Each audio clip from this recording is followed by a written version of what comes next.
हरे कृष्ण।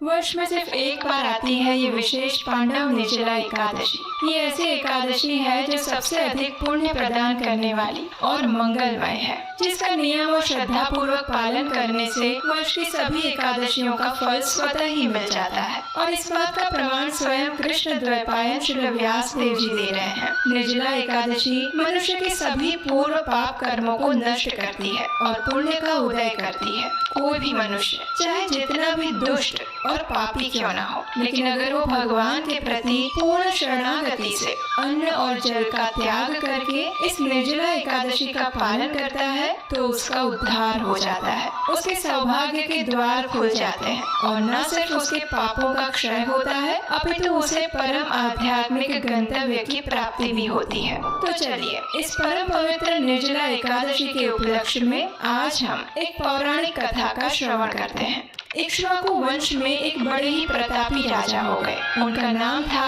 राजा रुक्मांगद। उनकी एक धर्मपरायण और पतिव्रता पत्नी थी, रानी संध्यावली। और इसी सुशील रानी के गर्भ से जन्म हुआ राजा रुक्मांगद के पुत्र धर्मांगद का। अपने पिता के चरण चिन्हों का अनुसरण करने वाला ये पुत्र बड़ा ही विनम्र और आज्ञाकारी था। राजा रुक्मांगद की प्रसिद्धि सिर्फ पृथ्वी लोक में नहीं अपितु स्वर्ग और पाताल लोक में भी फैली हुई थी। उनके महल में उन्होंने एक अत्यंत सुंदर उद्यान बनाया था। ये उद्यान अनेक रंग बिरंगी सुगंधित पुष्पों से सजा हुआ था, जहाँ पक्षी की चहचहाहट और खिलखिलाते हुए झरनों की मधुर ध्वनि का संगीत हमेशा फैला हुआ रहता। उस उद्यान की विशेषता ये थी कि यहाँ स्वर्ग लोक से देवी देवता भी विहार करने आते थे। स्वर्ग की अप्सराओं का ये प्रिय स्थान था। एक दिन ऐसे ही एक अप्सरा स्वर्ग लोक से नीचे पृथ्वी पर इस उद्यान में रमण करने आई थी। उद्यान में विहार करते हुए अचानक उसके पाँव में कांटा चुभा। वह कांटा बैंगन की लता का था और कांटा चुभने के कारण उस अप्सरा का पुण्य क्षीण हो गया और परिणाम स्वरूप वह वापस स्वर्ग लोक में नहीं जा पाई। अपने इस दुर्भाग्य पर रोते हुए वह संपूर्ण रात्रि उसी उद्यान में रही। प्रातःकाल जब उद्यान के मालियों ने देखा तो वहाँ एक सुंदर अप्सरा बैठी हुई थी। उसका चेहरा म्लान था। उसकी सुंदरता को उसके शोक ने घेर लिया था। मालियों ने उसी क्षण राजा रुक्मांगद को ये सूचना दी। समाचार सुनते ही राजा स्वयं उस स्थान पर आए और उस अप्सरा को संबोधित कर कहने लगे, हे देवी, आप स्वर्ग की कोई अप्सरा प्रतीत हो रही है। आपके चेहरे पर शोक और चिंताओं की लकीरें स्पष्ट रूप से दिख रही हैं। कृपया आप मुझे बताइए कि मैं किस प्रकार आपकी सहायता कर सकता हूँ। राजा के ऊष्मापूर्ण वचनों को सुनकर उस अप्सरा ने कहा, हे राजन, मैं आपके उद्यान से आकर्षित होकर स्वर्ग से यहाँ आई थी, लेकिन दुर्भाग्यवश मेरे पैर में कांटा चुभ गया, जिससे मेरा पुण्य क्षीण हो गया है और अब मैं वापस स्वर्ग लोक में नहीं जा पा रही हूँ। यदि आप मेरी सहायता करना चाहते हैं तो कृपया अपने राज्य में किसी ऐसे व्यक्ति को ढूंढिए जिसने कल एकादशी का व्रत रखा था। अगर ऐसा कोई व्यक्ति हाथ में जल लेकर अपनी एकादशी का फल मुझे अर्पित करेगा तो उस पुण्य फल के प्रभाव से मैं वापस स्वर्ग में जा पाऊंगी। अप्सरा की बात सुनकर राजा ने कहा, हे देवी, मेरे राज्य में एकादशी व्रत करना तो दूर, किसी ने इस व्रत के विषय में सुना भी नहीं है, इसलिए ऐसा कोई व्यक्ति मिलना असंभव है। तो अप्सरा ने कहा, यदि कोई व्यक्ति बिना जाने ही अगर कल भूखा और प्यासा रहा हो तो उससे भी आप ये एकादशी संकल्प दिलवा सकते हैं। उसी के फल से मैं वापस अपने लोक में चली जाऊंगी।